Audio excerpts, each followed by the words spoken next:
Hey, what's going on, guys? Carburetor Gaming here, bringing to you guys another replay of the famous ship Gneisenau. I feel this ship does not get enough credit. It is a very, very strong ship.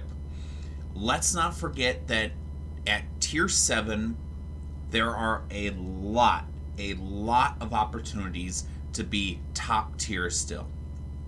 And you'll see in this replay that I present, I am one of the top tier ships, and it definitely helps with my performance, I feel. These guns, even though they're only 380mm, have awesome penetration characteristics. You can very easily penetrate cruisers, battleships, and destroyers, along with aircraft carriers. You don't see any aircraft carriers in this replay, but it's definitely a very strong ship. On top of that, it's got a very nice armor layout. It has got that famous turtleback armor right there that is ridiculous in German ships. And I know that it gets a lot, and I mean a lot of praise already, but I still feel that it is not given enough praise for just how good it is. The really good benefit of German battleships is you cannot be citadeled, or at least it's very hard to. Now, you can still take a lot of alpha damage, you can still take a lot of damage, but I would honestly say for the people new to this game, the German battleship line is definitely the line to play, because it teaches you how to play battleships without the risk of citadels if you're given too much broadside. It definitely teaches you how to angle, and it teaches you more than just sitting in back and camping. Anybody can sit in back and camp. These German battleships teach you how to push, and in this replay I will show you pushing is definitely a main thing.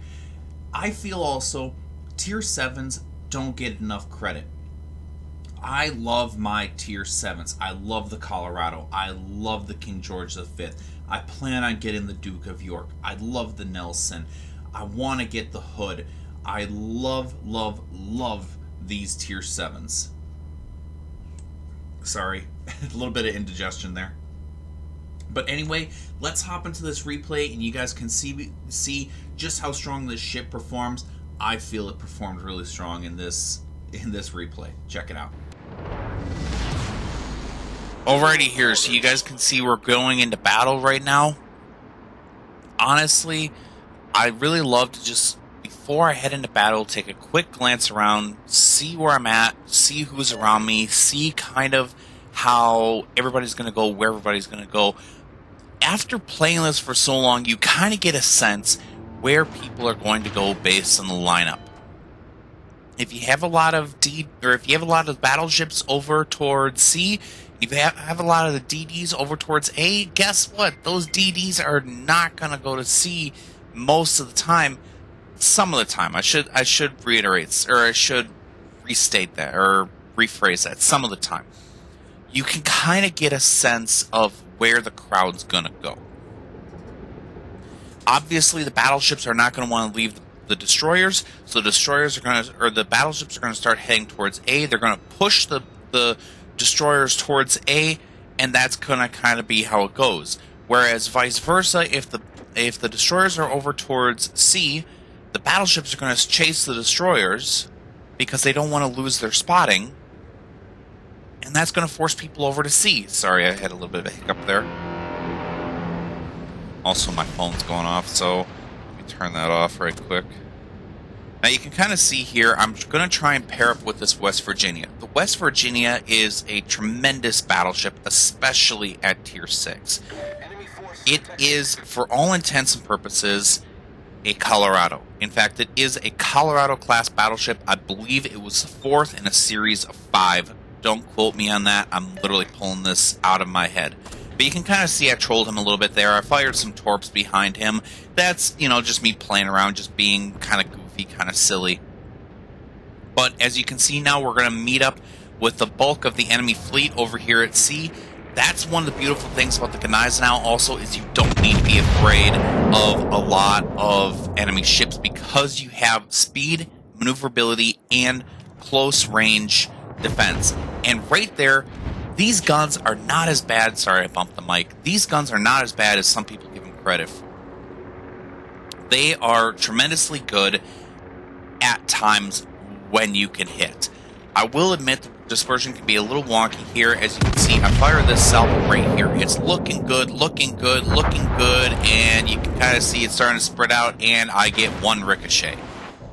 Great. That was still a broadside battleship, literally shot A to B. I should have gotten another Citadel there, but wonky dispersion kind of screwed me over. And I take a shot at this. I can't see it on the small screen of my editor here, but of this, I think it's Baltimore. We'll know here soon when I get in close. But you can kind of see my shot literally falls around him. I don't even think I hit him there. So dispersion on these guns can be very wonky, but they are still very strong. They are those fast, small caliber German battleship guns. They are very fast rounds for their caliber, and I absolutely love that. It can make them a little wonky, but when they do hit like a freight train. You can see I nicked that guy right there for a little bit. Coming around here, I'm going to start kiting away from these two guys because I definitely don't want to put myself into an outnumbered scenario. The Gneisenau, while it is Citadel proof or Citadel resistant, I guess would be the proper term, it can still take a lot of penetration damage. The armor, even though you have great Citadel protection, you don't have great protection against other kinds of rounds.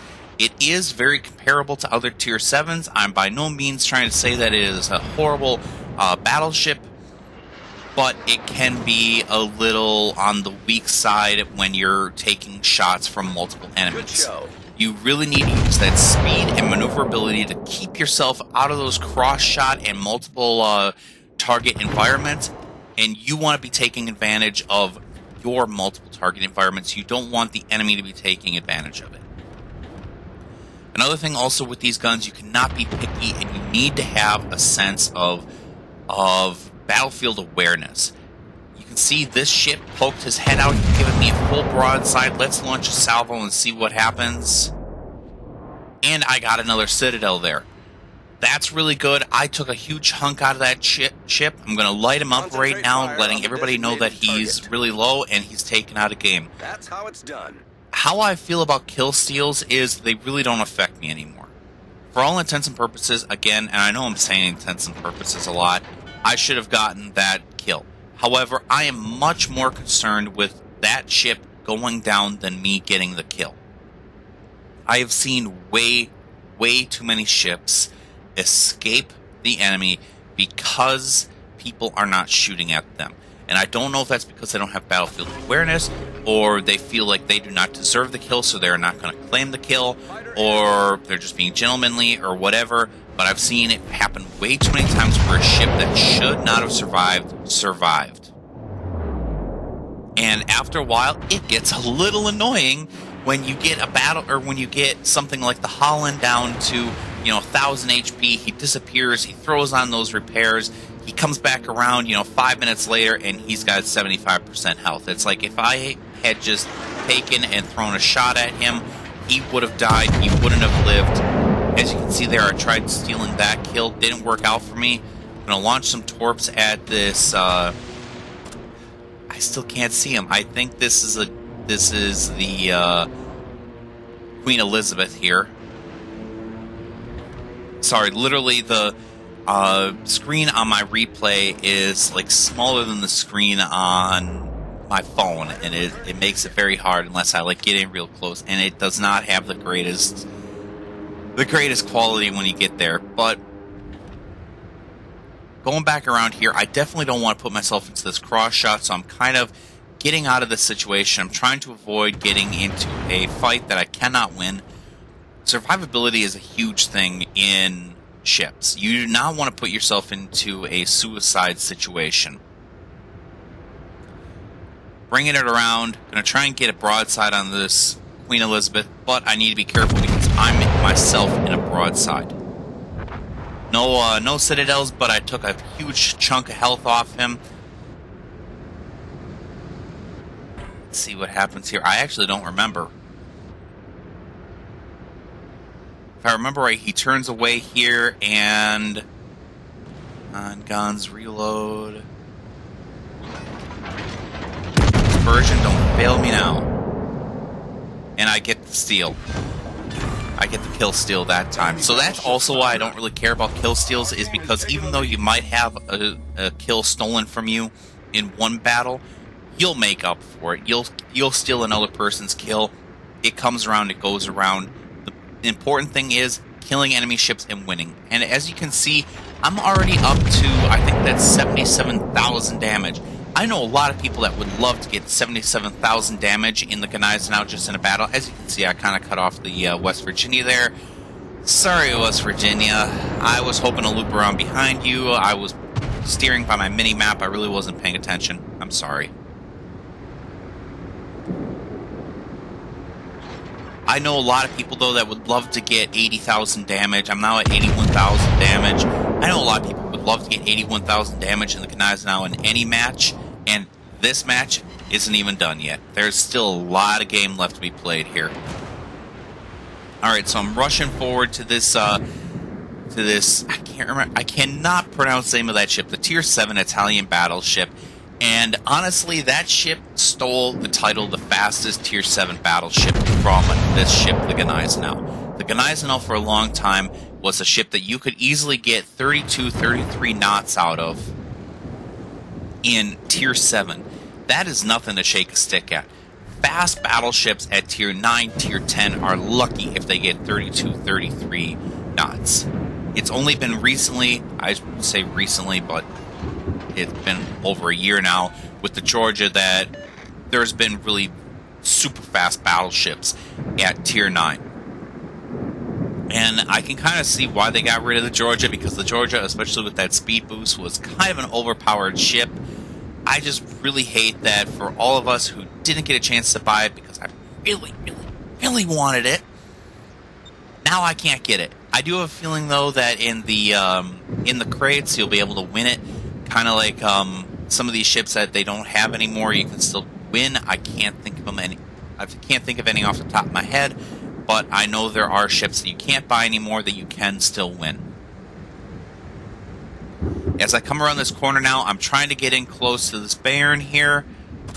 I'm going to try and close within torpedo range. I should have lit off. I did light off my guns there. Okay, I thought I didn't light off my guns there, but aiming a little behind him in case he steers in towards me. And I've also found on close range battleships, the aiming quadrant of the torpedoes puts the torpedoes at the bow. If you want to strike midsection, you want to aim just a little bit further back. I was maybe a little bit too far back there, but I still managed to get all 3 torpedoes on strike.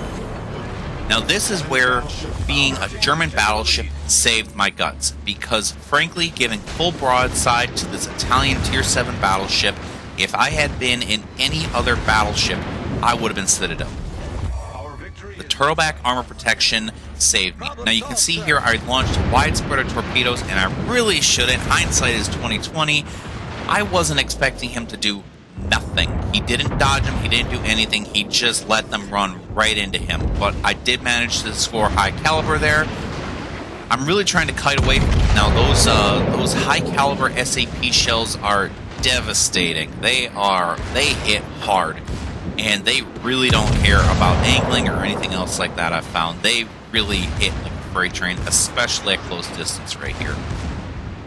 So I'm trying to get behind this island here, and you can kind of tell that he is too. I think he's realizing that the clock is almost up here. I'm not really paying attention to the clock. I have my blinders set to full. I don't notice the clock is starting to run out. However, even if I did notice the clock was starting to run out, I still should have made this turn. I'm going to try and close the distance to this. I'm not even going to try and pronounce it, the Carcelio or whatever it is. But time's up. We won on cap points. Alright guys, I had to get a little bit creative here because I was hoping I'd be able to grab some of my Snapchats, or some of the snaps, but I really wasn't. If we go in here, you can see 162k damage. That's really not bad for the ship. In fact, I think that is probably my best game so far. Really good.